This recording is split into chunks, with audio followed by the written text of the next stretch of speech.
વર્ષ 2025-26માં લેવાઈ ધોરણ 12ની બોર્ડની પરીક્ષામાં શ્રવણ વિદ્યાભવન અંકલેશ્વરે 100% ઉત્કૃષ્ટ પરિણામ પ્રાપ્ત કર્યું છે.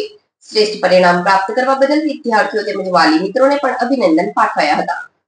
વર્ષ 2025-26માં લેવાયેલ ધોરણ 12ની બોર્ડની પરીક્ષામાં શ્રવણ વિદ્યાભવન અંકલેશ્વરે 100% ઉત્કૃષ્ટ પરિણામ પ્રાપ્ત કર્યું છે. શ્રેષ્ઠ પરિણામ પ્રાપ્ત કરવા બદલ વિદ્યાર્થીઓ તેમજ વાલી મિત્રોને પણ અભિનંદન પાઠવ્યા હતા. શ્રવણ વિદ્યાભવનના બહોળા અનુભવ થકી આ શ્રેષ્ઠતમ પરિણામ પ્રાપ્ત કર્યું છે. શાળાના તેજસ્વી તારલા સમા 3 વિદ્યાર્થીઓએ ઉચ્ચ ટકાવારી સાથે A1 ગ્રેડ તેમજ 15 વિદ્યાર્થીઓએ A2 ગ્રેડ પ્રાપ્ત કર્યો છે.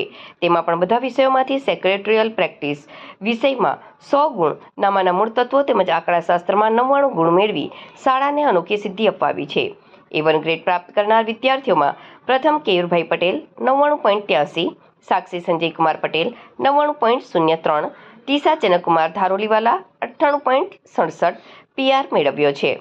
શાળાએ જ્વલંત સફળતારૂપ 100% પરિણામ પ્રાપ્ત કર્યું. પ્રથમ કેયુરભાઈ પટેલે 700માંથી 662 ગુણ પ્રાપ્ત કરી શાળાને સિદ્ધિ અપાવી તેમજ અંકલેશ્વર શહેરમાં પોતાનું આગવું સ્થાન મેળવ્યું છે. આ જ્વલંત સફળતા મેળવવા બદલ શ્રવણ પરિવાર ગૌરવ અનુભવે છે. આ દરેક વિદ્યાર્થીઓને શાળાના પ્રમુખ કિશોરભાઈ સુરતી, મંત્રી કિરણભાઈ મોદી, શાળાના આચાર્ય શ્રીમતી દીપિકાબેન મોદી અને શાળા પરિવાર શ્રેષ્ઠ પરિણામ પ્રાપ્ત કરવા બદલ વિદ્યાર્થીઓ તેમજ વાલી મિત્રોને પણ અભિનંદન પાઠવે છે.